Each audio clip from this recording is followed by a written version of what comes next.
एक लड़की अपने साइकोलॉजिस्ट के प्यार में पड़ती है। जब ये दोनों एक दूसरे के साथ रहने लग जाते हैं तब उसे साइकोलॉजिस्ट के बारे में अजीब अजीब चीजें पता चलती है। हेलो फ्रेंड्स, आज की हमारी मूवी द डबल लवर ये 2017 की फ्रेंच एक थ्रिलर मिस्ट्री मूवी है। जैसे इस मूवी का मैं आपको एक्सप्लेनेशन करूंगा तो बहुत चीजें आपको अजीब लग सकती है, पर लास्ट में जो ट्विस्ट आता है और जो भी चीजें आपको पता चलती है उससे आपका पूरा इस एक्सप्लेनेशन का पर्सपेक्टिव चेंज हो जाएगा। तो इसे अंत तक जरूर देखिएगा। अगर आपको वीडियो अच्छा लगता है तो प्लीज इस वीडियो को लाइक कर दीजिए, कमेंट भी कर दीजिए, जिससे चैनल को सपोर्ट मिलता है। बिना किसी देरी के एक्सप्लेनेशन स्टार्ट करते हैं। मूवी स्टार्ट होती है और हमारी मेन कैरेक्टर जिसका नाम है क्लोए एक डॉक्टर के पास आई हुई थी। उसे स्टमक पेन से और ये किस वजह से ये डॉक्टर को भी समझ में नहीं आता। उसने स्टमक पेन्स के बारे में बहुत सारे डॉक्टर्स को बताया हुआ है।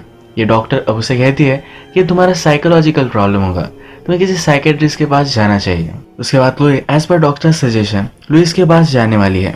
वो लुइस के पास गई और लुइस कुछ भी बात नहीं कर रहा था, तो क्लोए खुद अपनी बात स्टार्ट करती है। अपने स्टमक पेन के बारे में वो सब कुछ उसे बताती है। वो 25 ईयर्स की है, अपनी कैट के साथ रहती है। आजकल वो जॉबलेस है, पर एज अ मॉडल उसने बहुत सारे पैसे कमाए हुए थे, तो उसे ज्यादा वरी करने की जरूरत नहीं है। उसके कुछ लव अफेयर्स थे और अब ज्यादा कुछ सीरियस उसके लाइफ में नहीं है। ये सब उसकी बात हुई और फर्स्ट सेशन उसका खत्म हुआ।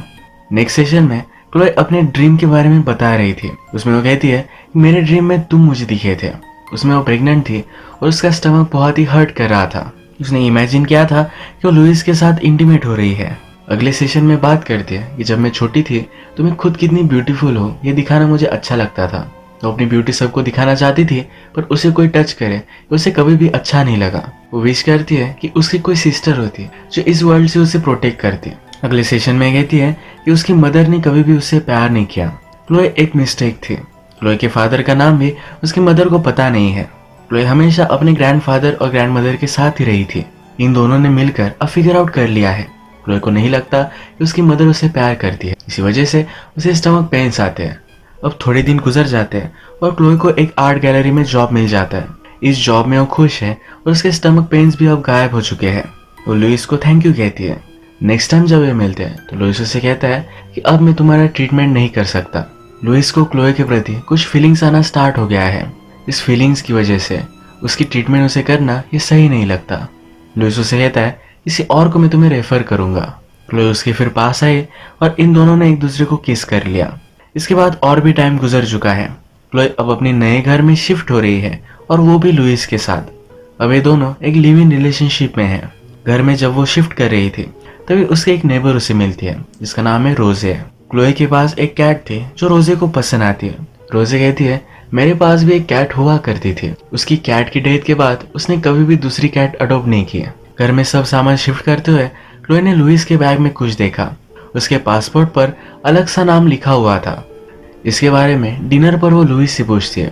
लुइस कहता है कि मेरा नाम जरा वियर्ड था, ये जो अब मेरा नाम है ये लेने में जरा अच्छा लगता है, इसलिए मैंने रखा हुआ है। रात में जब ये इंटीमेट होते हैं तो क्लोए लुइस से कहती है हमेशा मुझे सब कुछ सच बताना, कोई भी चीज मुझसे छुपाना मत। एक दिन क्लोए जब अपने काम से वापस आ रही थी तो एक जगह पर उसने लुइस को एक लड़की के साथ देखा। रात में इसी के बारे में उसने लुइस से बात की। लुइस कहता है कि मैं तो टाउन के दूसरी तरफ था, उसका हॉस्पिटल बहुत ही दूर है, तो उसका वहां होना इम्पॉसिबल है। क्लोए को लगता है कि लुइस उस पर चीट कर रहा है। लुइस उसे समझाता है कल रात अच्छे से तुम्हें नींद नहीं आई थी, शायद इसीलिए तुम्हें वैसा लगा होगा, वो मैं नहीं था। क्लोए ने जिस जगह पर लुइस को देखा था, नेक्स्ट डे क्लोए वहां जाती है और वहां की नेम प्लेट का फोटो निकाल कर लाती है। उस बिल्डिंग की यहाँ भी एक साइकोलॉजिस्ट काम करता है और इसका नाम है पॉल। पॉल को कॉल लगाती है और उसकी एक अपॉइंटमेंट ले लेती है। अगले दिन जब वो पॉल से मिलने के लिए गए तो लुइस की तरह ही दिखता है। इसके बारे में वो पॉल से बात करती है तो पॉल कहता है कि लुइस मेरा ट्विन ब्रदर है। पॉल उससे पूछता है तुम्हें मेरे बारे में कैसे पता चला। क्लोए कहती है मेरी सिस्टर ने मुझे बताया। वो पूछता है कि तुम यहाँ आई क्यों हो। क्लोए कहती है कि मेरे बॉयफ्रेंड से मैं बहुत प्यार करती हूँ, पर फिर भी जब मैं उसके साथ होती हूँ तो मुझे कुछ एम्प्टी सा महसूस होता है। पॉल बहुत ही स्मार्ट है और समझ जाता है कि ये सब झूठ बोल रही है। उसे कहता है कि जब तुम मुझे सच बोलोगी तब हम इस थेरेपी को कंटिन्यू कर सकते हैं, मैं तुम्हें क्योर कर सकता हूँ। उसे मालूम है कि क्लोए की कोई भी सिस्टर नहीं है। उसे लगता है कि उसकी कोई सिस्टर हो, पर वो अकेली ही थी। क्लोए इस पर चिढ़ गई और वहां से चली गई। क्लोए जरा फ्रस्ट्रेटेड थी कि लुइस ने अपने ब्रदर के बारे में उसे क्यों नहीं बताया। वो उससे पूछती है तुम्हारी फैमिली से मुझे क्यों नहीं मिलवाते। लुइस कहता है कि मेरे पेरेंट्स यूनाइटेड स्टेट्स में हैं, जब वो घर आएंगे तब मैं तुम्हें मिलवा दूंगा। क्लोए का फिर से पेट दुखने लग गया था। लुइस ने नोटिस किया, उसे कहता है कि तुम्हें फिर से साइकोलॉजिस्ट को दिखाना चाहिए। एक दिन क्लोए लुइस से पूछती है, क्या तुम कभी विश नहीं करते तुम्हारा कोई ब्रदर हो? लुइस कहता है कि ऐसा कुछ भी नहीं, मेरा चाइल्डहुड बहुत ही हैप्पी था। ये जो भी सब डायलॉग्स है इस पर आप जरा ध्यान दीजिएगा। मूवी के लास्ट में ये आपको जरा इंसाइट दे सकते हैं। इसके बाद नेक्स्ट सीन में हम देखते हैं क्लोए ने लुइस को सच बताने में मजबूर किया है कि उसने अपना नाम क्यों बदला था। इस बार भी लुइस झूठ ही बोलता है। इस बार लुइस कहता है कि मेरी फादर की एक कंपनी थी, उसने बहुत बड़ा फ्रॉड हो गया था। फादर की कोई भी गलती नहीं थी, पर फिर भी उन्हें सजा भुगतनी पड़ी, इसलिए वो एक नई कंट्री में है।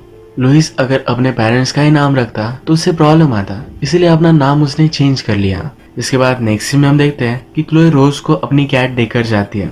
उसे कहकर जाती है कि प्लीज इसे थोड़े दिनों के लिए रख लो। लुइस को कैट पसंद नहीं है। इसके नेबर का मानना है कि जिस आदमी को एनिमल्स पसंद नहीं वो हार्टलेस है। नेक्स्ट सीन में हम देखते हैं कि क्लोए फिर से पॉल के पास आई हुई है। उसे कहती है मुझे तुम्हारी हेल्प चाहिए मेरी प्रॉब्लम्स को दूर करने के लिए। पॉल उससे कहता है कि तुम अभी भी झूठ ही बोल रही हो, तुम्हारे यहाँ आने का कुछ अलग रीजन है। वो सेशन यही खत्म कर देता है। क्लोए जब वहां से जा रही थी तो उसने उसे किस कर लिया। रात में वो लुइस से झूठ कहती है। उसने एक्चुअल में लुइस को बताया है कि उसकी साइकोलॉजिस्ट एक वुमन है। लुइस उस साइकोलॉजिस्ट को पहचानता है। रात में जब लुइस और क्लोए इंटीमेट हो रहे थे तो वो पॉल को भी वहां इमेजिन करती है। वो इमेजिन करती है कि ये दोनों एक साथ उसके साथ इंटीमेट हो रहे थे और उसके भी 2 पार्ट्स बन चुके थे। इसका मीनिंग मूवी के लास्ट में आपको पता चलेगा। अब नेक्स्ट टाइम जब क्लोए पॉल से मिलने के लिए गई तो डायरेक्टली उसे वो बेड तक लेकर आया। क्लोए उसे कहती है ये सब करने के लिए मैं नहीं आई हूँ, उसे ट्रूथ फाइंड करना है, अपने प्रॉब्लम्स के बारे में जानना है। पॉल को पता है कि ये सब झूठ है, उससे अट्रैक्टेड है, तो डायरेक्टली उसके साथ वो इंटीमेट हो जाता है। इसके बाद ये रेगुलरली इंटीमेट होते रहते हैं। एक दिन जब ये इंटीमेट हुए तो क्लोए को बहुत ही अच्छा लगा था। क्लोए कहती है कि मुझे इतना प्लीज्ड कभी भी महसूस नहीं हुआ था। पॉल कहता है कि तुमने इमेजिन तो कभी ना कभी किया ही होगा, इसमें क्या फर्क है। यहाँ पर हम देख सकते हैं कि पॉल के पास एक कैट है। इनकी इस पर डिस्कशन होती है और पॉल कहता है कि एक्चुअल में एक मेल कैट है, एक अजीब सी स्पीसीज है। इस स्पीसीज में कभी भी मेल कैट नहीं होते। मेल कैट होने का चांस सिर्फ 1% होता है। एक्चुअल में जब एक कैट वूम में होते हैं तो वहां पर उसकी सिस्टर और वो ये दोनों ट्विंस होते हैं। बाद में ये कैट वूम में ही अपनी सिस्टर को एब्जॉर्ब कर लेता है। वो कहता है कि ऐसा हमारे ह्यूमंस के साथ भी होता है, कभी कभी हम ह्यूमंस भी वूम में ही हमारे सिस्टर को एब्जॉर्ब कर लेते हैं। बड़ा होने के बाद कई लोगों को पता चलता है कि उनमें 2 टाइप के रिप्रोडक्टिव सिस्टम्स है। पॉल से मिलने के बाद जब क्लोई घर पर आए तो वो उसकी नेबर ने उसकी कैट को लूज कर दिया था। ये नेबर उससे कहती है कि बैल्कनी से बाहर चली गई। क्लोई एक रूम से होकर इस बैल्कनी को देखने के लिए जाती है। जिस रूम में वो है इसी रूम में एक टैक्सीडर्मी की हुई कैट उसे दिखती है। यह कैट उसकी कैट की तरह ही है। देखकर वो डर जाती है। नेबर उसे कहती है कि मेरी बेटी की कैट थी, कि मेरी बेटी की मानसिक हालत अब सही नहीं है, वो 20 साल की थी, तभी से मेंटल हॉस्पिटल में है। रात में एक पार्टी थी जहाँ पर लुइस क्लोए को लेकर आता है। क्लोए एक कलीग से पूछती है क्या लुइस के ब्रदर के बारे में तुम्हें कुछ पता है, पर इस कलीग को उसके बारे में कुछ भी पता नहीं। दूसरे कुछ साइकोलॉजिस्ट से इस बारे में वो बात करती है। उनसे पूछती है कि आपके पास कोई ट्विंस का केस था। इस पर वो कहते हैं ट्विंस के बीच कुछ कनेक्शन हो सकता है। वो कहते हैं एक बार हमारे पास ऐसा केस था, दोनों ट्विंस में कुछ कनेक्शन था, एक को जो महसूस होता था वो एक दूसरे को भी पता चलता था। यही इस पार्टी में लुइस क्लोए के पास आता है, एक लेडी की तरफ पॉइंट करता है और कहता है क्या तुम उसे पहचानती नहीं। क्लोए कहती कि कुछ याद नहीं आ रहा। लुइस कहता है कि वो तुम्हारी साइकोलॉजिस्ट है। क्लोए यहाँ पर बहाना बनाती है। वो कहती है कि मैंने बहुत ज्यादा ड्रिंक कर ली है, इसलिए मैं उसे पहचान नहीं पाई। जब वो घर पर जा रहे थे तो ज्यादा पीने की वजह से क्लोए को उल्टी आ गई। वो गाड़ी से नीचे उतरी पर उसे आगे पॉल दिख रहा था। वहां से वो डर कर भागी और एक जगह पर टकरा कर नीचे गिर गई। लुइस फिर उसे घर लेकर आता है। इसके बाद नेक्स्ट सीन में हम देखते हैं कि क्लोए जब पॉल के साथ इंटीमेट हो रही थी तो पॉल उसे पूछता है तुम्हारा बॉयफ्रेंड और मैं, हम दोनों में से ज्यादा अट्रैक्टिव कौन है।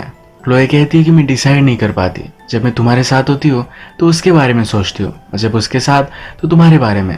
पॉल कहता है कि क्या वो भी मेरी तरह तुमसे इंटीमेट होता है। यहाँ पर क्लोए को पता चल जाता है पॉल को लुइस के बारे में पता है।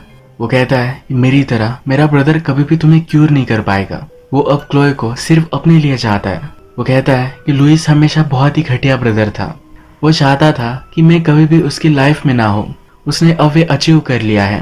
रात में क्लोई लुइस से बात करती है और कहती है कि मैं अब साइकोलॉजिस्ट के पास नहीं जाने वाली। लुइस कहता है तुम्हारा स्टमक पेन अभी भी कंटिन्यू है, तुम्हें हेल्प की जरूरत है, तुम्हें अपने सेशन कंटिन्यू करने चाहिए। क्लोई कहती है कि हमेशा मैं उसके बारे में ही सोचती हूँ, मुझे लगता है कि मुझे सिर्फ तुम्हारे बारे में सोचना चाहिए। लुइस कहता है साइकोलॉजिस्ट के बारे में सोचना ये भी एक अच्छा साइन है, अपनी थेरेपी तुम कंटिन्यू करो, तुम्हें बहुत बेनिफिट मिलेगा। एक दिन क्लोई और पॉल बात कर रहे थे। पॉल क्लोई को कहता है कि मैं लुइस से बड़ा हूँ, हमेशा मैं उससे ताकतवर था, मेरे चांसेस ऑफ सर्वाइवल ये हमेशा उससे अच्छे थे। वो वीक है। कुछ कल्चर्स में जब ट्विंस बॉर्न होते हैं उनमें से जो वीक होता है उसे वो लोग मार डालते हैं। इसके बाद हम देखते हैं कि लुइस क्लोई को डिनर पर लेकर आया हुआ है। क्लोई अब एडमिट करती है कि थेरेपी पे जाना उसके लिए अच्छा था। लुइस आज बहुत ही खुश है और उसे शादी के लिए प्रपोज करता है। क्लोई भी इसके लिए मान जाती है। आज रात जब ये इंटीमेट होते हैं तो क्लोई बेड में डोमिनेंट थी। उसने चेक किया तो अब वो प्रेग्नेंट है। नेक्स्ट टाइम जब वो पॉल से मिलने के लिए आई तो इसके बारे में उसने उसे बता दिया। पॉल कहता है तुम्हें वरी करने की कोई भी जरूरत नहीं है, मैं और मेरे ब्रदर में सेम जीन्स है तो कोई भी फर्क नहीं पड़ेगा। क्लोई पॉल से कहती है कि तुम दोनों में क्या हुआ था, उसे अब पूरा ट्रूथ जानना है। पॉल कहता है कि तुम लुइस से ही पूछ लो, वो मुझे हेट करता है। इस बात पे इन दोनों में बहुत बड़ा झगड़ा हो गया। क्लोई फिर डॉक्टर के पास सोनोग्राफी करने के लिए आई हुई थी। डॉक्टर उसके पेट में बेबी को ढूंढ नहीं पाते। वो पॉल को इग्नोर करने लग गई थी और उसे मिलने के लिए नहीं जाती। कॉल उसे मिलना चाहता है, उसे कॉल कर कर बताता है कि मैं तुम्हें अभी के अभी चाहता हूँ। क्लोई मानने नहीं वाली। एक दिन क्लोई अपने जॉब पर थी तो वहां पर लुइस आया तो उसे कहता है कि चलो मैं तुम्हें लंच के लिए लेकर जाता हूँ। क्लोई जिस म्यूजियम में काम करती है उसका थीम फ्लेश एंड ब्लड है। अलग अलग अजीब सी चीजें यहाँ हम देख सकते हैं। लंच पर लुइस ने क्लोई को उसकी कैट का एक नेकलेस दिया। ये जब किस करते हैं तो क्लोई को पता चलता है कि लुइस नहीं तो पॉल है। पॉल कहता है कि मुझे किसी भी हालत में तुम्हें देखना था। वो कहता है हम दोनों की रिलेशनशिप हम एक सीक्रेट रख सकते हैं। गुस्से में वो वहां से जा रही थी तो पॉल कहता है कि लुइस से तुम सैंड्रा के बारे में पूछो। रात में आकर क्लोई ने लुइस से बात की। उसे कहती है मेरे एक फ्रेंड से मिली थी जिसका नाम था सैंड्रा, पर लुइस इस पर कुछ भी रिस्पॉन्ड नहीं करता। इसके बाद वो लुइस के सब सामान में देखने लग जाती है और उसमें एक न्यूज़पेपर कटिंग में उसे सैंड्रा का नाम मिलता है। उसका एड्रेस भी उसे मिल चुका था तो सैंड्रा को देखने के लिए उसके घर पर आए। सैंड्रा की मदर ने उसे कहा कि सैंड्रा अब कहीं चल फिर नहीं सकती। क्लोई ने सैंड्रा को देखा पर वो टोटली अनरिस्पॉन्सिव है। अब हुआ क्या था इसके बारे में वो सैंड्रा की मदर से पूछती है। सैंड्रा की मदर कहती है कि लुइस और सैंड्रा रिलेशनशिप में थे। पॉल बहुत ही घटिया आदमी है और वो भी सैंड्रा को चाहता था। एक दिन उसने प्रिटेंड किया कि वो लुइस है और उसने उसका रेप किया। इस इंसिडेंट के बाद पॉल ने सैंड्रा को छोड़ दिया था। सैंड्रा डिस्टर्ब हो गई और उसने खुदकुशी करने की कोशिश की। इसी वजह से अब ये उसका हाल है। रात में क्लोई अकेली थी और उसे लग रहा था कि नीचे पॉल है। वो फिर अपने नेबर के पास आकर सो गई। इसके बाद क्लोई लुइस को कन्फ्रंट करती है कि तुमने सैंड्रा को छोड़ क्यों दिया था। लुइस कहता है कि सैंड्रा हमेशा पॉल से ही प्यार करती थी। क्या तुम्हें पता है कि वो प्रेग्नेंट भी थी, उसने सिर्फ मुझे यूज किया था। ये जो कन्फ्रंटेशन था ये क्लोई अपने सपने में देख रही थी। जगने के बाद वो डायरेक्टली पॉल के पास आई। पॉल को कन्फ्रंट करती है। पॉल कहता है सैंड्रा एक घटिया लड़की थी, उसने सैंड्रा के साथ जो भी किया ये उसे गलत नहीं लगता। वो क्लोई से कहता है कि जब मैं अब तुम्हें देख रहा हूँ तो तुम्हें भी मुझे सैंड्रा ही दिखती है। क्लोई बहुत ही गुस्सा थी और वो पॉल से थोड़ी सी डरती भी है तो अपने साथ उसने गन लाई थी। एक गन उसने पॉल पर लगाई पर पॉल उससे पूछता है या तुम्हें 100% मालूम है कि मैं लुइस हूँ या पॉल। अंदर से लुइस भी बाहर आ गया। क्लोई डिसाइड नहीं कर पाई कि कौन सा कौन है। उसने इनमें से एक पर गन चलाई। अचानक से उसका पेट दुखने लग गया, उसे ब्लीडिंग होने लग गई। उसे फिर हॉस्पिटल में ले जाया जाता है। यहाँ हमें पता चलता है कि क्लोई जब सैंड्रा की मदर को मिलने के लिए गई हुई थी, जो मदर हमने देखी थी ये एक्चुअल में क्लोई की मदर है। क्लोई प्रेग्नेंट थी ही नहीं। जब वो अपनी मदर की वूम में थी तब उसके साथ उसकी ट्विन सिस्टर भी थी। उसने अपनी ट्विन सिस्टर को एब्जॉर्ब कर लिया। क्लोई के पेट में एक सिस्ट थी। यह सिस्ट उसकी सिस्टर को उसने एब्जॉर्ब किया था, इसी वजह से थी। इस सिस्ट की हम इमेज देखते हैं तो क्लोई की म्यूजियम के आर्ट से ये मैच करती है। क्लोई अब जरा ठीक है और लुइस और इसकी मदर उसे मिलने के लिए जाते हैं। क्लोई को बहुत ही गिल्टी लगता है कि उसने अपनी सिस्टर को मार डाला। लुइस कहता है ये ऐसा नहीं होता, इसमें उसकी कोई भी गलती नहीं है। जब रात में क्लोए और लुइस इंटीमेट होते हैं तो अपनी सिस्टर, जिसका नाम उसकी मदर सैंड्रा रखने वाली थी, इसी को मिरर में देखती है। यही ये मूवी एंड हो जाती है। अब मूवी में हमें जो दिखाया गया है, लुइस और पॉल, ये सब उसकी इमेजिनेशन थी। एक्चुअल में लुइस रियल था और उसका ब्रदर पॉल, जो एक डोमिनेंट कैरेक्टर है, उसे जो चाहिए वो छीन लेता है। ये सब क्लोए की इमेजिनेशन थी। उसे हमेशा से गिल्टी लग रहा था कि उसने अपनी सिस्टर को मार डाला, इसलिए वो सब इमेजिन कर रही थी। वो सैंड्रा को मिलने के लिए गई। उसे लगा कि पॉल ने उसके साथ बहुत ही गलत किया है। पॉल ये क्लोए का ही एक रिफ्लेक्शन था। वो अपने आप को पॉल की तरह एक घटिया इंसान समझती थी। इसी वजह से सैंड्रा और क्लोए की मदर एक ही है। और फिर से मैं क्लियर करता हूँ कि सैंड्रा क्लोए की सिस्टर थी, जो वूम में ही मर चुकी थी। क्लोए पॉल को इमेजिन कर रही थी। पॉल ने सैंड्रा के साथ कुछ गलत किया, ये भी सब कुछ उसका इमेजिनेशन था। मूवी के लास्ट में हमें दिखाया गया है क्लोए सैंड्रा को देख रही है। क्लोए को अभी भी लगता है कि सैंड्रा उसके साथ ही है। इसी तरीके से मूवी एंड होती है। अगर आपको वीडियो अच्छा लगा तो प्लीज़ इस वीडियो को लाइक कर दीजिएगा।